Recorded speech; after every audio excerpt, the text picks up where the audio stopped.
We need to go to the bullpen.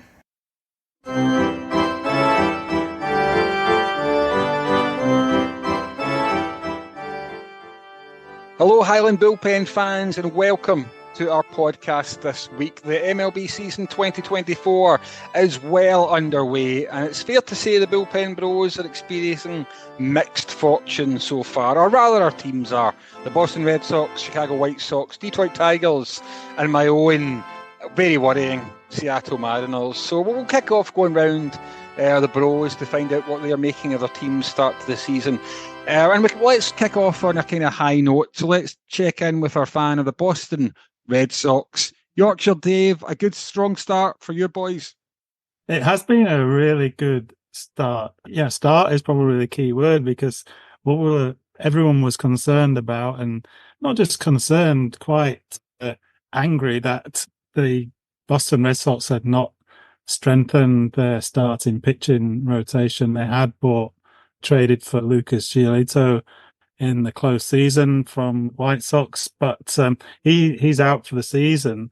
So, yeah, everybody really wanted them to sign another free agent pitcher, which they didn't, and it was predicted that this was going to be, a major problem for them. So 11 games later, the record is 7-4, and despite last night's opening day loss at Fenway, 7-1 to the Orioles, they still have the lowest ERA in baseball, and certainly, and the starting pitching is the lowest ERA as well.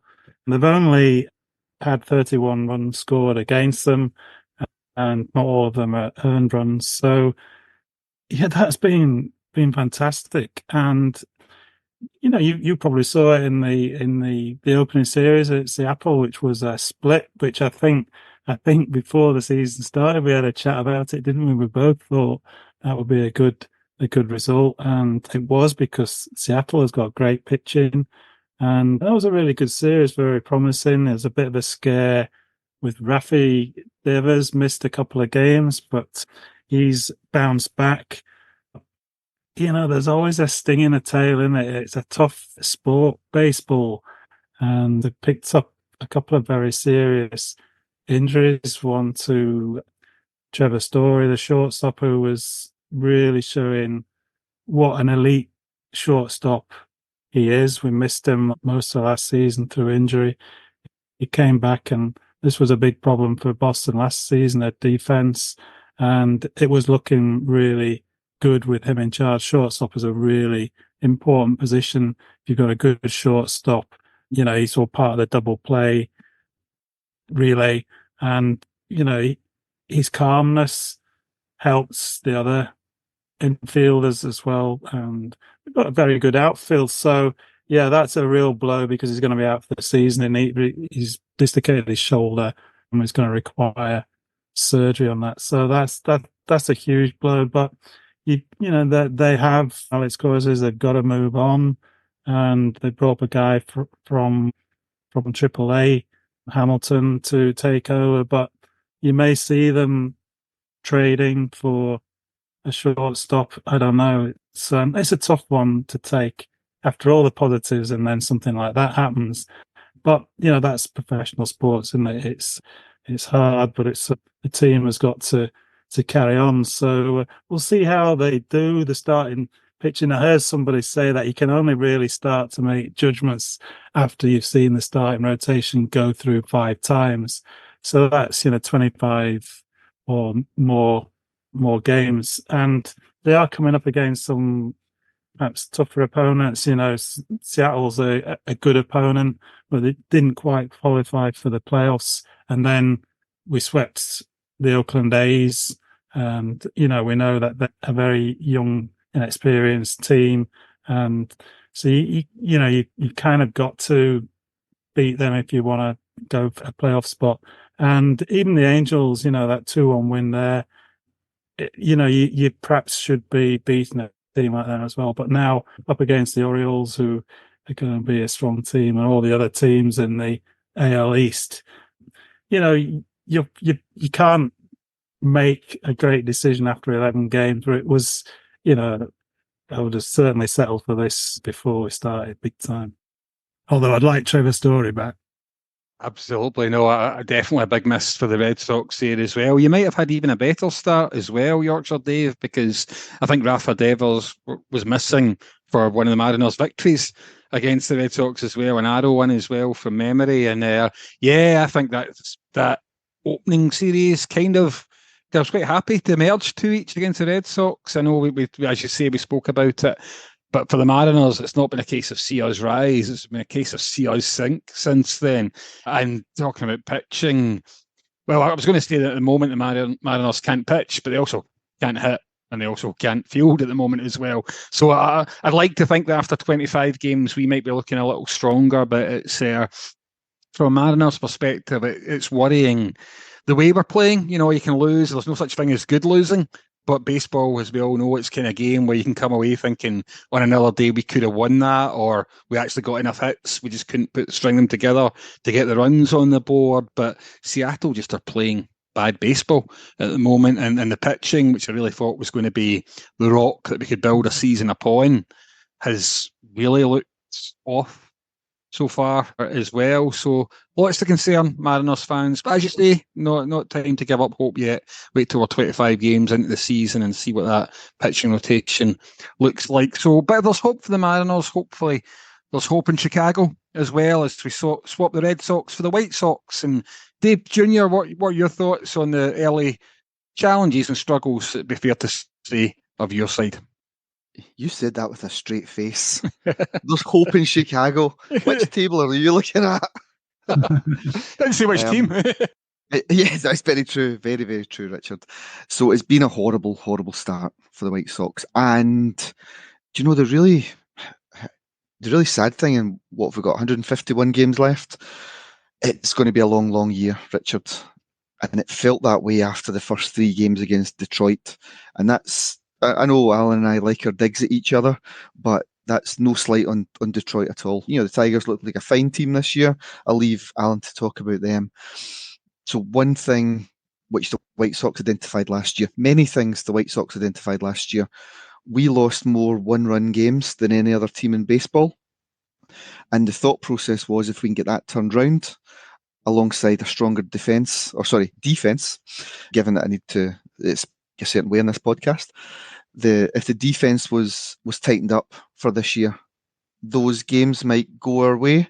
And with a bit of a better batting approach, again, a new hitting coach brought in, there was not hope to be anywhere in the division, but just hope that there can be a presentable baseball team there, and one that can then take that step next year. So this year, they didn't want to say we were tanking this year, but they really felt, let's get this year out the way. We've got a few guys coming through and just see through this year. I thought we could do better than that. I thought the guys we brought in were okay, but the first 3 games really showed what we're up against. After the first 4 or 5 of our starting order are up, there's nothing there from an offense point of view, and even sitting where we are now after 11 games, there's nothing there either. These guys are there for defence. They don't have a history of offense, and it'll carry on that way through the season. Now, those 3 games against the Tigers, they were all won by 1 run, and they went the way of the Tigers. Again, those games can go any way, but the Tigers were just the better team, if not overall 3 games, than over 2 at least. It really set the tone.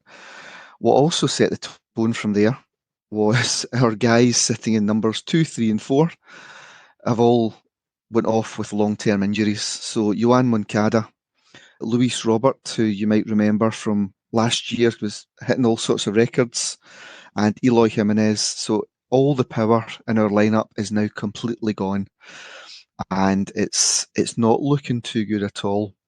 On top of that, it's trying to give everyone a flavour of the team, from our opening day last year, so the opening day for 2023, we have 1 pitcher remaining from that team. So that just gives you an idea of the turnover.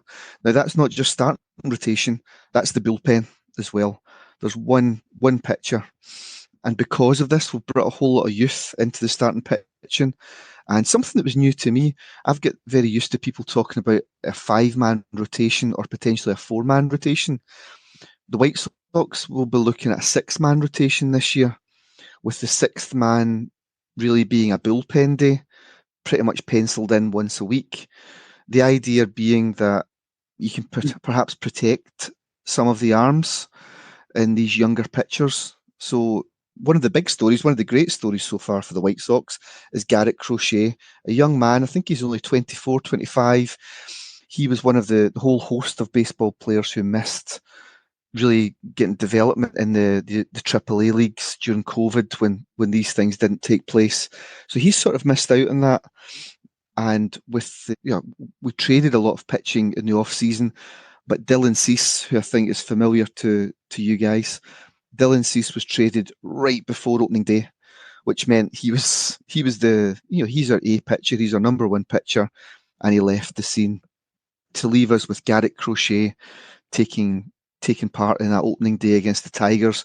I felt so sorry for him. He took a loss home, but he's seen through something like 5 or 6 innings with only one or a couple of hits against them. It was a terrific outing, and he's now had 3 absolutely stellar outings. I think he's only gave up 3 runs across those 3 games. So he's doing fantastically well.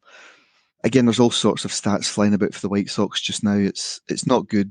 I think up until last night, we had ground into more double plays than we'd scored runs, which gives you again just a flavour of how these things have been over the 11 games. So again, it can be exciting watching the guys at the top of the order. The bottom of that order coming up to bat, it's quite grim viewing. And now with the injuries coming through for the top guys, it could be a long few months, Richard, I'm afraid. Yeah, and that's a tough story there as well. And yeah, I know it's just finding the runs is a problem for the White Sox and also for the Mariners as well. Very similar. The Mariners, I don't know if they're the only team in the MLB as of today who've yet to score 5 runs or more than 5 runs, sorry, in any game. I think they might well be. So I know what it's like to be following a team which just seems to be incapable. You mentioned the lack of power. Yes. I guess if you don't get runs on the board, it puts more pressure on that pitching staff. And as you mentioned, a young pitching staff. But that's an incredible statistic about there only being one pitcher in the whole kind of 40-man squad who was there on opening day last year. So clearly a season of transition. And again, just the Tigers there mentioned as well. And Alan, for you, it is the start you'd really looked for, I'm sure, for the Tigers. Yeah, no, it was.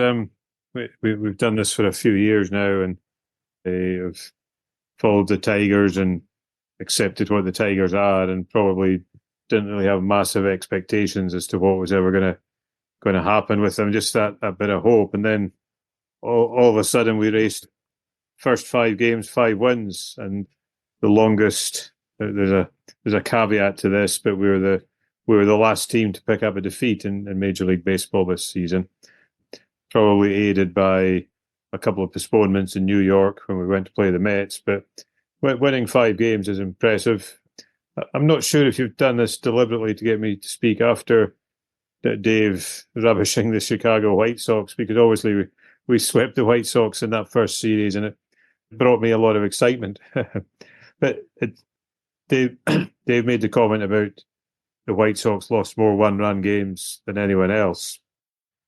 Reading the Tigers press after those 3 games, where every one of them was won by 1 run. What a great manager AJ Hinch is. He's got his lineups perfectly sorted out, so he knows which batter's going to come up against which pitcher when we get down to the bullpen. He's managing his team well, and that's why you get 1-run wins. There's probably a lot in that. The other side of the coin potentially is if your opponent is weak or not doing that. Game 4 in New York, 1-run win. So 4 games in a row doing that. And game 5, I think, was a 5-0 win. So at this stage, not being baseball lifetime 50, 60 years experts in this, you're thinking, wow, this team are going somewhere. And even game 6, after a couple of postponements in New York, game 6, the Tigers were leading 1-0 going into the bottom of the 9th. And gave up a couple of runs. And I think the feeling was it was a bit unfortunate. We gave up those runs. It was one of those things that happened. We pitched well. Can't remember the name of the guy in the Mets. Stroman. Alonso. Alonso, sorry, the one. He connected well and knocks the ball away, and you're suddenly, it's like, okay, that's nothing to do with poor pitching from the Tigers. That's good offensive baseball. So it was exciting times, and then we go for our home series was against the Oakland Athletics, a baseball team in turmoil, and Tarek Skubal, who pitched game one up against Garrett Crochet for the White Sox. He did likewise 7 plus innings, I think, against the White Sox, and they retired him after a hit. He picked up the win in game one in Detroit opening day. Now, I think he went into sixth inning with a bit of a lead, and then he maybe tired a wee bit, but the guy's also been talked about as like a Cy Young Award winner. We then come on to the overall pitching rotation, starting pitchers for the Tigers, and young Dave Jr. mentioned the 6-man rotation. The Tigers have an official 5-man rotation. They wanted Skubal to pitch on day one, an opening day in Detroit. So they changed things about and they pulled Matt Manning in, who was probably unlucky not to be in that 5-man rotation. But they potentially have almost got like 6 good quality pitchers there. So exciting times there. But we then start picking up losses, and the chat, I don't know if it's the chat is because you've got a losing team here, Detroit Tigers, and a regular losing team. People are saying that there's just no offense there. Defensively, they're good. Some great catches. Last night, I saw them beat the Pirates in Pittsburgh. A fantastic catch from Riley Green. Pretty much the ball was out of the park. Leaps up, times it perfectly, takes it back down. And you then see that defensive plays like that, if they win you stop 1 or 2 runs a game, that makes a big difference. But the bats aren't firing. And when the bats aren't firing, that potentially is what's going to make the whole thing a long season. So, yeah, it's exciting. It's like we're 7-4. We're the same as the Red Sox. We're up against the Twins next. The Twins would be the favourites for the AL Central. Won the AL Central last night. But it's the Guardians, Cleveland Guardians, who are 1 game ahead of us in the AL Central just now. So the Tigers' role, as it was with the White Sox when they had a strong team a couple of years ago, is win the AL Central, get yourself into playoffs. You're not getting in through wild cards playing in the AL Central. So win a week AL Central, you can do it. We've got a winning record. I'll finish this on a high. The last couple of years we've watched the Tigers, they've actually started pretty poorly and they've come into a game. Is that down to management? Is that down to team gelling or whatever? Let's hope they push on from here, and let's hope we can have a serious challenge at the end of in September and see October baseball in Detroit. Yeah, no, I totally get that, Alan. And I think, I saw that play by Riley Green as well. That was a fantastic catch. The athleticism and the turning the catch there. I also saw the game against the Mets where, I thought you were unlucky that the Mets turned that round just in the final inning there as well. So definitely a lot to be positive about, I think, as you say, Alan, for Detroit. And we'll see how that pans out. But I was going to say the Mariners traditionally have a slow start as well. We're quite similar to Detroit in that regard. The classic Mariners curve is to start badly, have some wildly implausible mid-season win streak that takes you to just missing out in the playoffs by a heartbreaking margin. I think this year we might miss out the incredible win streak in the middle, to be honest. Yeah.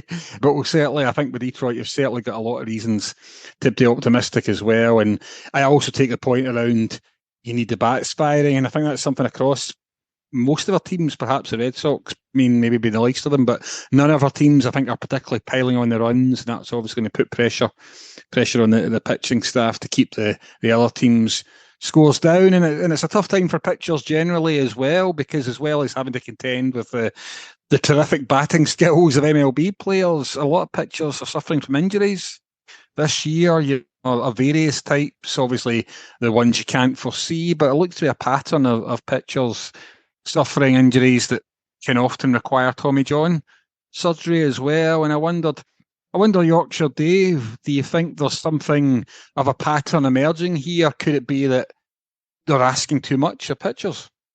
Yeah, I've watched most of the games as live, and you get a lot of good comment through the commentary.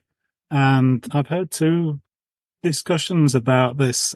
So it has changed a lot, even since I've started watching the games. Back in the late '90s, you'd still get reasonable. I need to check check my stats, but I think it wouldn't be unusual for a starting pitcher to go through an entire game, even back in the '90s, or go 7 or 8 innings and then a closer come in. And slowly but surely over the last 25 years or so, it's become like it started off in my mind. It was pitch count, and it was like 100 pitches or more, and then you would start thinking about bringing in a relief pitcher. And 100 pitches, you might get 6 or slightly more innings at your starting pitcher. Now it's even less than that. The managers want 5 or 6 innings out of the starting pitchers, and Alex Cora said that at the start of the season, that's what he was looking for. But they don't really want their pitchers to be getting up to 100 pitches, really. I think they want to really be taking them out after 80 something and 90 pitches. And it's because they're throwing so powerful, hard fastballs on much more regular basis than they've really ever done before. That's been the mantra for pitching, both starting pitchers and relief pitchers, to get up to that sort of high 90s.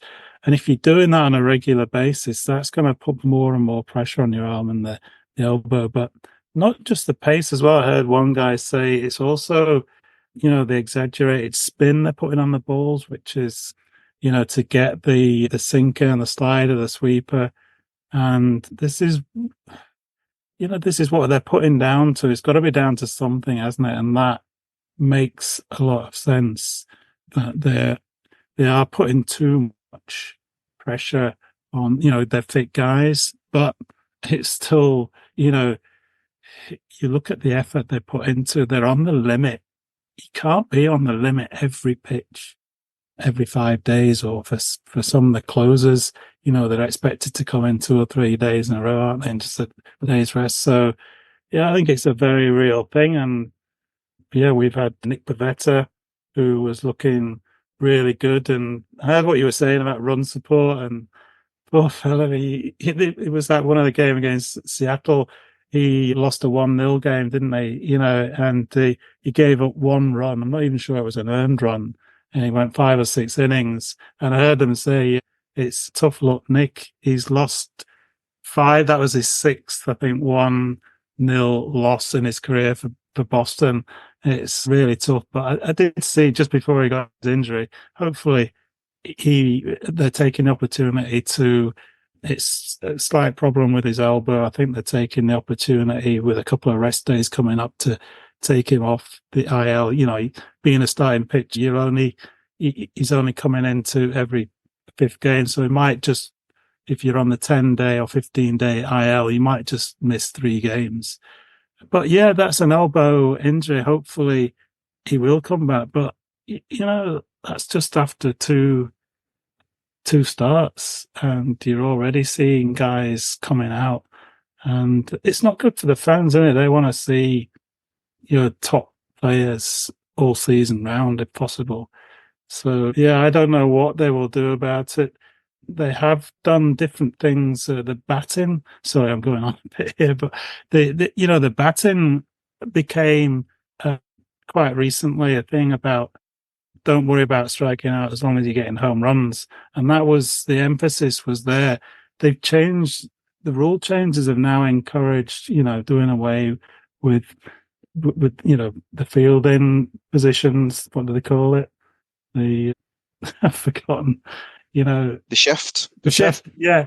And, it's encouraging getting the ball in play, speed around the bases.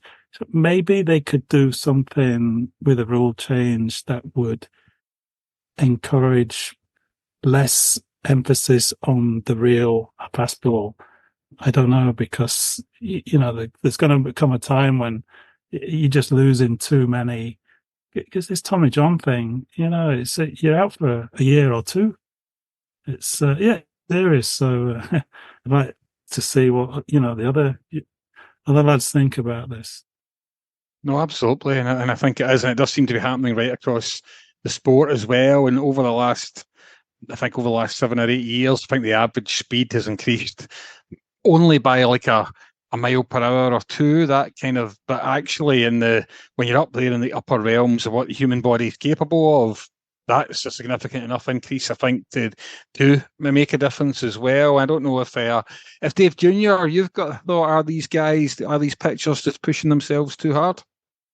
It's interesting what Dave mentioned there about kind of rule changes. I quite like that theoretical debate. Even almost wonder, could you move the mound back a little bit?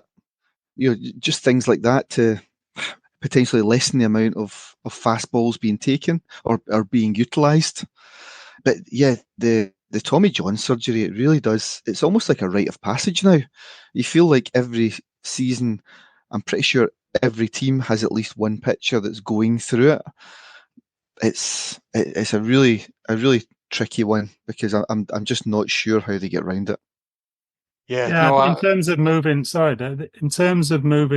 the mound back, I think what they would do, and I think they've done it before, they either increase or decrease the height of the mound, so that would, either give the batter an advantage or the pitcher an advantage. And I think you'd possibly be looking to do whatever would encourage them to not rely on throwing 100 miles an hour, every pitch. Thanks for that, Yorkshire Dave. And Alan, the Tigers as well haven't been immune to the struggles that pitchers are having, particularly in relation to the need for Tommy John surgery. Yeah, I mean, it's Casey Mize, who was the number 1 draft pick in 2018. We all know why the Tigers got number 1 draft picks for a couple of years. It's quite interesting when you look at his career. He made his major league debut in 2020, which was the COVID season. 2021, he pitched 150 innings, which I think for a proper rookie would be a decent amount of pitching going on there. But then it all fell apart early 2022 when he needed Tommy John surgery, and he's only just come back. Now, I know people tend to talk about it as a year, but I guess if you develop this in May or June after a couple of games into the season, and it takes a year to recover, then by the time you've got yourself fully fit, are an organisation like the Tigers going to actually play you next year? So he's effectively missed 2 seasons. He's come back, he's looked good, but the observation about that, we're talking about a few things there, was something I read about it was saying about there seems to be a concern that a lot of players are getting the need for this surgery very early in their career. So you get all these young stars coming up into Major League Baseball, and then it's not like they're 34 and they've been through a good career and then they suddenly have to take a year out. It's the start of their career, which for a lot of them presumably also means the end of their career. It's going to change so many things, I guess, even no matter how successful the surgery is. So yeah, it's a worrying thing to be seen and to be happening in Major League Baseball. And hopefully, if there is a underlying problem somewhere, then they can deal with that quickly and get as many of these stars back out for us to watch in the show. Absolutely, and maybe one of the things that might help is a return to knuckleball pitching. Maybe that could help take some of the pressure and stress off, rather than trying to throw at 100 mile per hour fastballs. And of course, a very famous knuckleballer, Tim Wakefield, a much loved name and memory in Boston as well. And there was quite a lot of emotion around about the Wakefield family and stuff for the Fenway Park opener. Yorkshire Dave. That's absolutely right. Rich, it was the latest home opening day in the season, and what an incredible night it was last night. A little bit of background to Tim Wakefield, who sadly passed away last October. He spent almost all his career with the Boston Red Sox between 1995 and 2011, and he was a starting pitcher. He also pitched in relief and as a closer as well. But he was exponent of the art of knuckleballing, which you can't really do it on radio. But I think this is a pitch which doesn't rely on pace. It doesn't rely on spin. In fact, the idea is to grip the ball with your fingernails so that you barely got your fingers around it. So that, I think that's why they call it knuckleball, because your knuckles are resting on the ball, and then you push it forward in a manner so that it doesn't spin at all. So it will move almost randomly in the air towards the batsman. And it's not only if they get it spot on, it's not only difficult for the batsman to pick it, it's incredibly difficult for the catcher as well.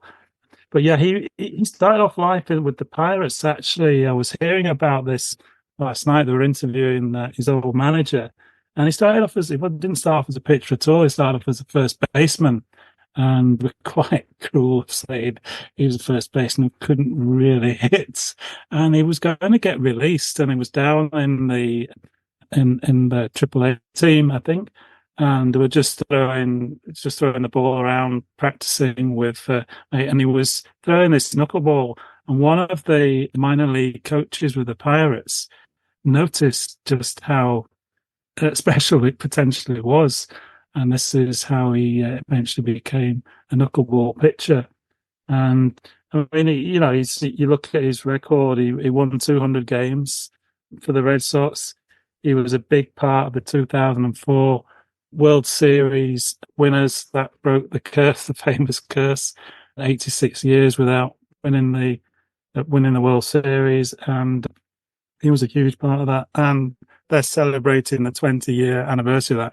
So that was the other part of the opening day celebration. Now they had the whole team from there. And yeah, I'll just say one thing more if I can get it out without sort of bursting into tears, but because there was a lot of tears last night, was, not only did Tim Wakefield die last year of cancer, his wife passed away in February this year. She had a long battle with cancer, and they've both been incredibly active in the two charities that the Red Sox run, the foundation and the famous old Jimmy Fund. They were much loved for that. The daughter, Brianna Wakefield, she threw out the first pitch, which was, amazing. And yeah, he's got a lot of friends.